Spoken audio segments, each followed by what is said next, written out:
Salut à tous, c'est Mika, bienvenue dans mon club. Parce que l'actualité n'est pas toujours rose, surtout en ce moment, en cette période de confinement, je voulais aujourd'hui vraiment revenir sur la carrière de Sean Connery. Car vous l'avez sûrement vu passer, mais l'acteur nous a quittés aujourd'hui à l'âge de 90 ans. Personnellement, j'ai découvert l'acteur dans sa deuxième partie de carrière. On le reconnaissait avec son crâne légèrement dégarni, sa barbe et ses cheveux poivre et sel.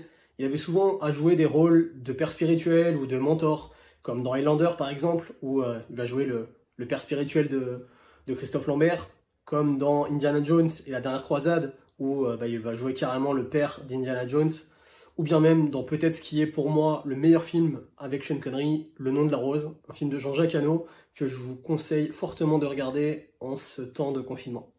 Malgré son excellente fin de carrière, tout n'a pas commencé là. Effectivement, Sean Connery n'a pas toujours été acteur, c'est le moins qu'on puisse dire. Né en Écosse d'un père chauffeur de camion et d'une mère employée de maison, Sean Connery a, dans le début de sa vie, toujours été pauvre. Et c'est pour fuir cette pauvreté qu'à 16 ans, il va s'engager dans la Marine nationale. Il y restera 3 ans et reviendra plus en forme que jamais, se perfectionnant dans des domaines qu'il apprécie, comme la boxe ou bien même comme le football, football dans lequel il recevra même une proposition de contrat de la part de Manchester United. Il va se lancer également après ça dans le culturisme, où il va réussir à décrocher la 3e place au concours de Mister Univers catégorie amateur en 1950, et c'est là qu'il va se faire remarquer pour avoir ses premiers rôles à la télévision.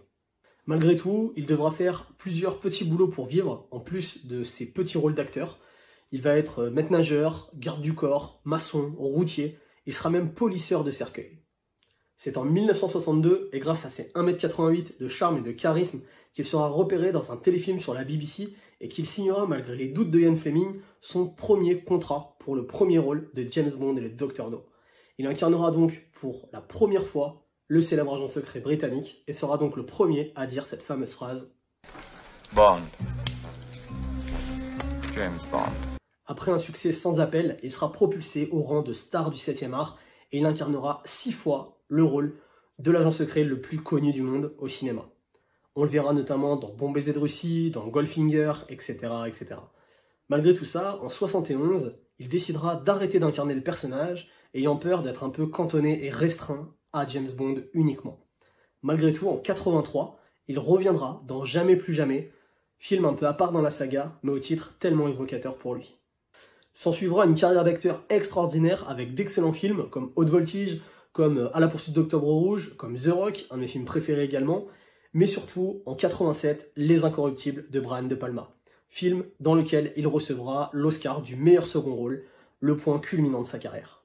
Acteur respirant la classe et toujours aimé du public, notamment des femmes, il est élu homme vivant le plus sexy de la planète par le magazine People en 1989, alors qu'il a déjà plus de 60 ans. Acteur engagé, il ne cachera jamais son soutien à son pays, l'Écosse, qu'il souhaite voir libre, mais sera tout de même anobli par la reine Elisabeth II en l'an 2000. Marié depuis 1975 à sa deuxième épouse, Micheline Roquebrune, une Française avec laquelle il vivra entre New York et les Bahamas, Sir Thomas Sean Connery ne perdra jamais sa classe légendaire en nous quittant à l'âge de 90 ans dans son sommeil. Voilà pour cette vidéo, je voulais vraiment revenir sur la vie de Sean Connery, car c'est vraiment un acteur que j'apprécie énormément.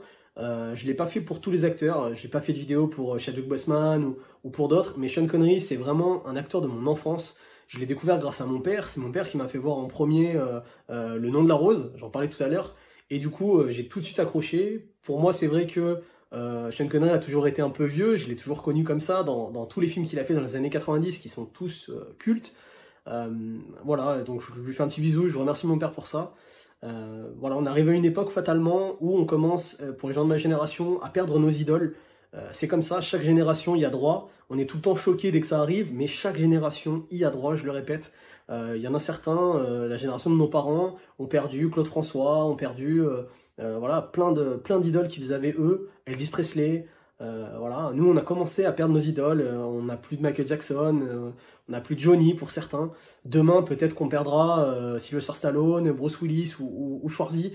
Donc voilà, profitons des films qu'on a, profitons de tous leurs nanars de fin de carrière, allons les voir au cinéma, allons les voir en concert, en représentation, je pense que c'est le plus important. Donc voilà, c'était le petit message que je voulais faire passer. En tout cas, je vous dis à bientôt pour une prochaine vidéo, on se retrouve très vite, ciao!